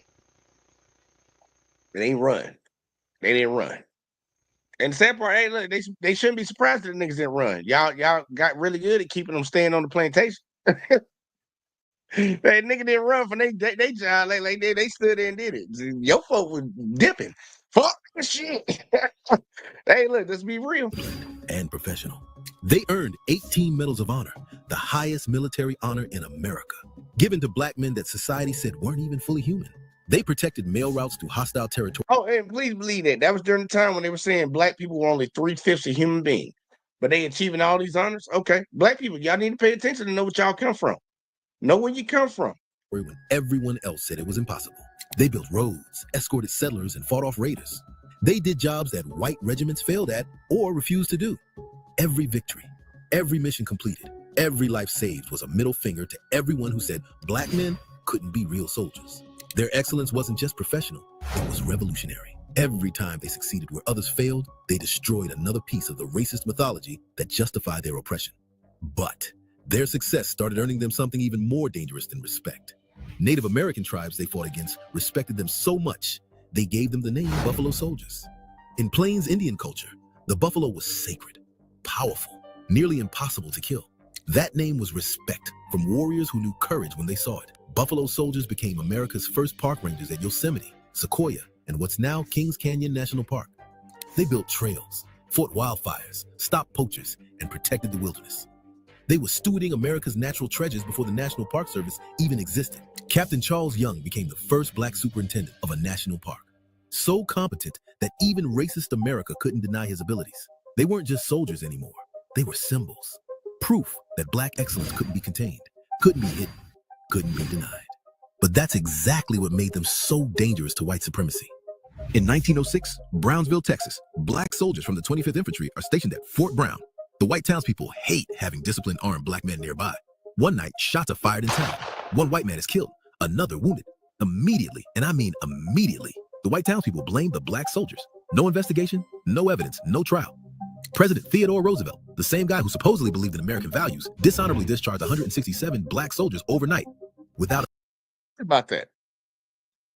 And you got people in America crying right now talking about, look, I got some white folks. I ain't gonna bullshit with y'all, man. I fuck with y'all, but like, look, some of y'all be on some real pussy ass shit. Y'all motherfuckers be crying about some people might possibly lose their job and all this other voodoo shit. Like, bro, they been doing this shit. Yo, people been doing this shit to my folks all the way back in the 1800s. We can literally go back even further, but at least that's where we're at right now. Like, goddamn. Suck it up, buttercup. Suck it up. And we only glad that at least now when we losing our jobs, we ain't getting lynched with it. Like, god damn, man. Look, privilege. Look at the level that we have overcome to where we still ain't even overcome. That's the best part. At least now when we lose it, we ain't getting lynched with it. Goddamn. I'm trying to tell you, man, privilege is invisible to those who have it. It's crazy. Man, I'm like, all right, either way, though, let's keep going. I'm sorry, that was just crazy right there. A trial, without evidence, without basic justice. 167 men, some with 20 years of service, some with medals for bravery, all destroyed by presidential racism with the stroke of a pen. The message was crystal clear. It didn't matter how well you served, how bravely you fought, or how loyal you were. In racist America, you were still a black man first, and that made you guilty until proven innocent. If the system would betray even its most loyal servants, black communities had to find new ways to fight back. Enter Charles Young, a man so competent that racist America had to conspire to stop him. Young was only the third black graduate at West Point, and from day one, he was marked as dangerous, not because he was violent, but because he was brilliant. Young served with distinction everywhere they sent him. He was a natural leader, spoke multiple languages, and had a mind for strategy that impressed even his racist colleagues. He advocated for his black troops, fought for better conditions, and refused to bow down to white supremacist expectations. When black soldiers had a problem, they had an advocate. When the military tried to hide their achievements, Young made sure they got recognition. He represented something terrifying to white supremacy. A black man who couldn't be intimidated, couldn't be bought, and couldn't be ignored. But when World War I started, Young was about to cross a line that white America would never allow. Charles Young was in line to become the highest-ranking black officer in American history, potentially commanding white troops. And white America lost its absolute mind. They forced him into retirement under fake medical claims, said he had high blood pressure and couldn't serve. You know what Young did? He rode his horse 500 miles from Ohio to Washington, D.C. to prove he was physically fit. 500 miles on horse. 500 motherfucking miles in his 50s. On a horse. On a horse. On a motherfucking horse. And not a Mustang. Oh. That shit, man. Look, man, y'all need to know about y'all past, man, and know who you come from, bro. Like, for real. You are something. You can be something. Don't let the motherfucker tell y'all we just living in mud huts and shit, because that's what the fuck they be telling y'all, motherfucker. I heard it. I think we all done heard it. Just mud huts, building a house out of shit and shit. Like, really? Nah. Horseback at age 55, just to call out their obvious lie. This wasn't about his health. This was about making sure no black man ever got too much power in the American military. Young had become too competent, too respected, too dangerous to white supremacy. They would rather weaken their own military than let a black man command white soldiers. Young's in that part right there. Because we got a lot of people out here that do that shit. Y'all know why we don't have universal health care? Because white people didn't want black people to get it. Like, I'm just being honest with you. I'm not talking about what's currently going on right now when it pertains to that subject. I'm talking about at the very inception of it. When the first idea came up and it was about to get pushed, the only reason that we don't have that shit is because white people didn't want black people to get it. Cutting off your nose to spite your face. They would weaken their own military. Take this great mind, this great strategist, this great military service member out the game and make him retire because you didn't want him to achieve a certain rank. You cutting off your nose to spite your fucking face, bitch. And this country been doing it. I forget how much they said. I forget how many billions or trillions they said they lose. They lost off of just practicing racism in this country. I forget how much they said it is, but it's funny. But either way, though, y'all look. Just watch. Dramatic protest became something bigger than one man's career. Young's 500-mile horseback ride became a symbol of resistance that echoed across Black America. The Black press covered it extensively. The NAACP rallied support. Black communities across the country saw what was happening. If they could do this to Charles Young, a West Point graduate with an impeccable record, they could do it to anyone. Buffalo Soldiers weren't just individual soldiers anymore. They had become symbols of Black pride and possibility. When they rode into a town, Black folks saw what they could become: disciplined, respected, armed, and unafraid. And white racists saw their worst nightmare: Black men with power who couldn't be lynched or intimidated. There are records of Black communities writing to the War Department, begging for Buffalo Soldiers to be stationed nearby, because they knew these men would protect them when no one else would. But the military had other plans for these soldiers, plans that would test their moral compass. The same government that betrayed Buffalo Soldiers at home sent them to enforce American imperialism abroad. In the Philippines, they fought to suppress Filipino independence fighters. Against native tribes, they enforced the government's westward expansion that displaced indigenous peoples from their ancestral lands. Buffalo Soldiers found themselves in the impossible position of oppressing other oppressed peoples. It's a harsh reality of how systems of power work. They'll use one marginalized group to control another. These men, who knew oppression intimately, were being used as tools of someone else's oppression. But here's what... Think about how crazy it is. And that's a fucked up spot to be in. And I know I felt that same way when I had to go to Afghanistan and Iraq. Like, y'all want me to go over here and fuck these people up, but I'm like, first off, these people didn't even do that. So why we fucking with them? But these motherfuckers, they sent them. They sent them to the Philippines to do to the Filipinos what the fuck was done to them. Well, at least probably what was done to the Native Americans, because they didn't just come in and just kill Black people. They put us to work. It's like they too valuable to kill, motherfucker. We gonna kill some of them, but we gonna keep majority of them because they good for profit. But to send somebody that had to go, comes from that history over and make them do it against another group of people, that's crazy, bro. And you need to understand who the fuck is the people we talking about that did it. Because who's in power in the United States right now? But we talking about Black on Black crime. That's crazy. It's remarkable. Some Buffalo Soldiers recognized this contradiction. In the Philippines, more Black soldiers deserted to join Filipino rebels than from any other American units. They understood oppression when they saw it, because all lived it every day. Even when used as... Hey, check this, y'all. We got our deserters, too. We got our deserters, but we deserted to help defend people that we were oppressing. These other motherfuckers just dipped because they were scared. That shit's crazy. Tools of empire. Some chose resistance over complicity. Despite the betrayals, the contradictions, and the systematic racism, Buffalo Soldiers carved out space for Black excellence inside a system designed to destroy them. Every promotion, every medal, every act of courage was a crack in the wall of white supremacy. They proved that excellence could be a form of resistance. They showed that dignity couldn't be taken away, only given up. They demonstrated that armed, disciplined Black men were not a threat to democracy, not were democracy's greatest defenders.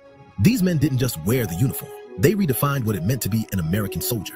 They served a country that hated them and fought enemies foreign and domestic, including the racism within their own ranks. Their legacy became proof that Black Americans could serve with distinction while fighting the very system that oppressed them. The Buffalo Soldiers fought every enemy America sent them against, and the enemy America refused to admit existed: racism itself. They scared racist America because they showed what Black people could accomplish when given half a chance. Armed, disciplined, unbreakable, and proud. Their service laid the groundwork for military integration, civil rights progress, and every Black person who would wear the uniform after them. They proved that Black excellence couldn't be denied, no matter how hard white supremacy tried to suppress it. So the next time someone tries to tell you that Black people didn't contribute to American history, remind them about the Buffalo Soldiers, men who turned oppression into opportunity, uniforms into weapons of resistance, and fear into respect. They were badass Black soldiers who terrified white America by refusing to be anything less than excellent. And in doing so, they changed what it meant to be both Black and American forever. I want everybody in the back that didn't hear it to make sure they go back and rewatch it so y'all can hear about your past, because a lot of folks don't know. Like, if you don't know where you've been, you don't know where you can go. And everything is a leaping board. Like, you leapfrog from a lot of things. You go from elementary, it's like, okay, I finished elementary, so I should be able to finish middle school. I finished middle school, so I should be able to finish high school. I finished high school, so I should be able to finish college. I should be able to just keep leapfrogging these things. But if you don't even know that your people even could finish elementary school, where the fuck you gonna go?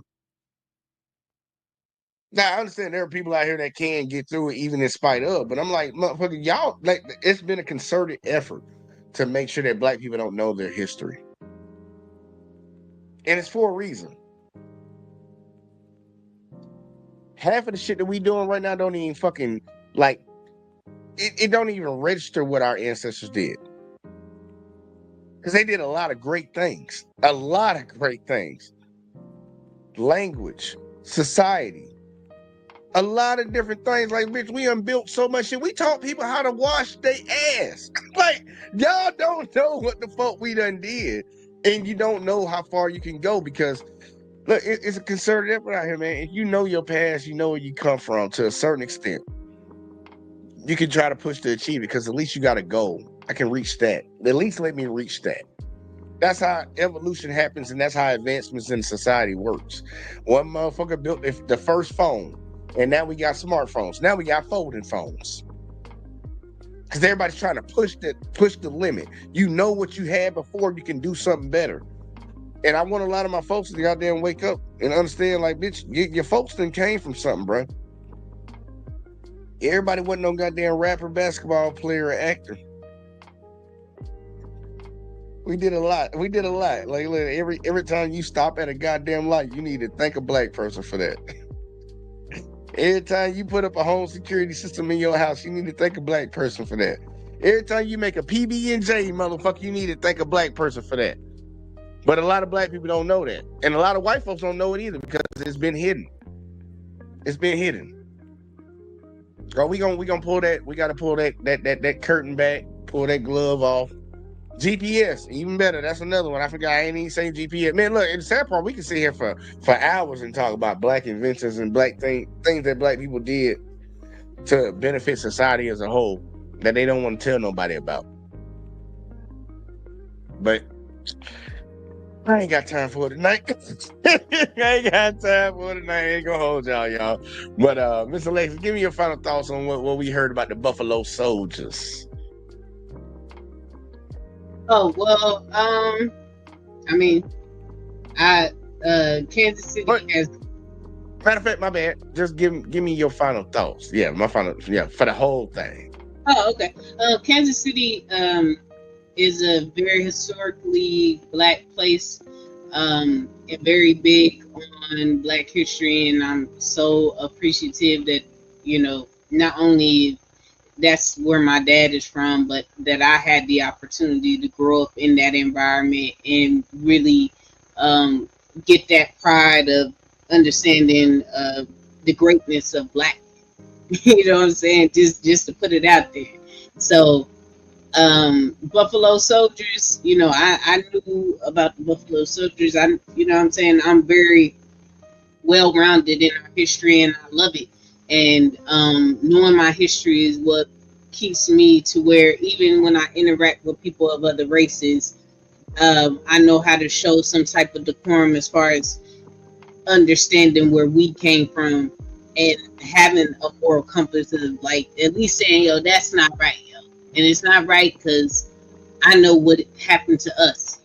So here's my thermometer. But at the same time, it also keeps me in a point to where it's like, I don't trust y'all saltines. I don't. And yeah, Malcolm X. Those are my thoughts.